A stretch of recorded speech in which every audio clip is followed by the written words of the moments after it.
Hello everyone, I am Sortheos and I'm back, and I'm ready to look at some more r/LinkedIn lunatics. But before I get started, make sure to like, comment, subscribe, and if I can't convince you, perhaps this picture of my cats will convince you.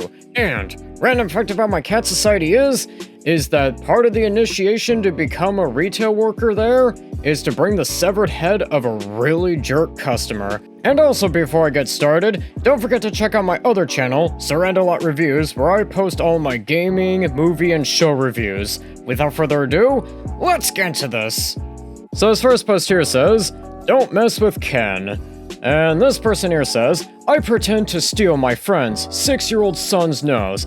I put my thumb in between my fingers and said, 'Got your nose.' That's not my nose, it's clearly just your thumb. Do you think I'm stupid?" he said. I could tell he was already a smart, critical thinker, so I hatched a plan. I got one of my business contacts who worked in prosthetics to build a realistic-looking nose and bought a few batches of fake blood. Next time I saw him, he was cocky. "Are you going to pull another fake nose trick on me again?" This time, I pretend to yank very hard and pulled his nose right off of his face. I presented him with a very realistic nose covered in blood.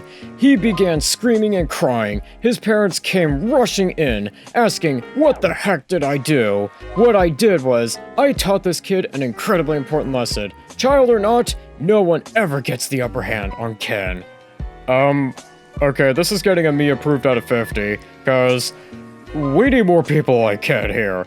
I mean, screw being a manager, this guy should have his own talk show. This guy should be a world leader because I'm reading this and I don't want to mess with Ken here.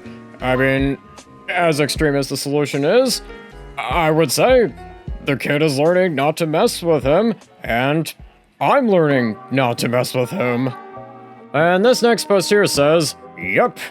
And this person here says, "Citizens of LinkedIn, if you are lucky enough to be gainfully employed, then the best thing you can do for the open for work people is to stop posting garbage on LinkedIn. It's not Facebook 2.0. Real decent people have to use it daily to find work and connections. Imagine being unemployed, struggling to make ends meet, and having to use LinkedIn every day as it is the de facto channel for work/business, and as with single people on dating apps, you have no choice but to have to use a digital product, the downside of which is that you have to digitally interact with the worst types of people. Half the people on here are narcissistic psychopaths. Yes, Helen in accounts, Jim from IT, that recruiter who thinks that you are a rock star, anyone who does a podcast. No, you are not on TV, you are not a presenter, you are not a broadcasting professional, you are creating content that 99% of the time only satiates your own need to create content for attention. LinkedIn is the only place on the planet where you can live with your parents and also be a founder/CEO, where Simon Sinek, I'm pretty sure I'm butchering the pronunciation on that one there, is treated like effing Nostradamus. I am also probably butchering the pronunciation on that, I'm sorry. The primary goal on here should be to help people find work so they can pay their bills and support their families. Make LinkedIn great again. Yeah, I support this message. I mean, this guy, he's straight up hitting the nail on the head, and I'm gonna give this another me approved out of 50, cause, yeah, this guy is right. This guy is only speaking facts. And this next post here says, "What going to the Burning Man taught me about real estate."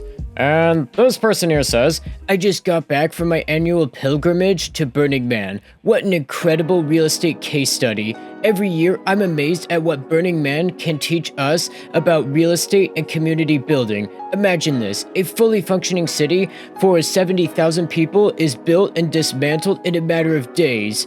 I mean, from what I could find out in the small amount of research that I did about it, it kind of is a bit pretty minimalistic, so I guess people could probably do it in just a matter of days, but anyways, this person goes on to say, "It's a real-time lesson in urban planning, resource management, and community-driven development. Nearly every need you can think of is organically created by the community, from cereal bars to spas, to roller skating rinks, to diners, even a convenience store. One of my favorites, a home-baked chocolate chip cookie art car that serves freshly baked cookies. Accommodations at Burning Man offer microcosm I'm pretty sure I'm butchering the pronunciation on that one, but anyways, this person goes on to say, of the broader real estate market, budget conscious, camp in a tent, your equivalent of C-class apartments, middle-class comforts, stay in a shift pod, your Class B accommodations, luxury living, RVs of varying levels comparable to Class A luxury real estates.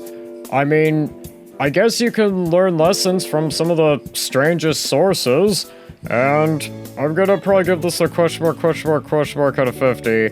I don't know what to rate this, but I guess I can learn stuff like resource management from video games, and you can learn it from the Burning Man. So, there's that.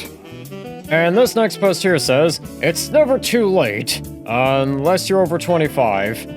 And this person here says, whenever I'm struggling with motivation, I always remember these great tech founders who were going against the odds. It's never too late to launch your startup. P.S. For more inspiring stuff, check it out at this website here. It's the only newsletter you need for all things when finance meets technology, for founders, builders, and leaders. And this person down here says, Mark Zuckerberg didn't find Facebook until he was 19. Bill Gates didn't find Microsoft until he was 20. Steve Jobs didn't find Apple until he was 21.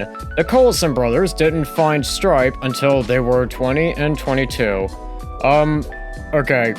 If I'm being perfectly honest, I get the message, and I kind of feel like the title is a little bit misleading, and I'm gonna probably give this probably a 20 out of 50.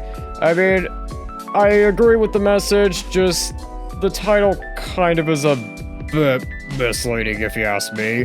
And I think with that, that's gonna do it for today. Don't forget to like, comment, subscribe, and I'll see you in the next one. Imagine, if you will, sitting down to your morning coffee, turning on your home computer to read the day's newspaper. Well, it's not as far-fetched as it may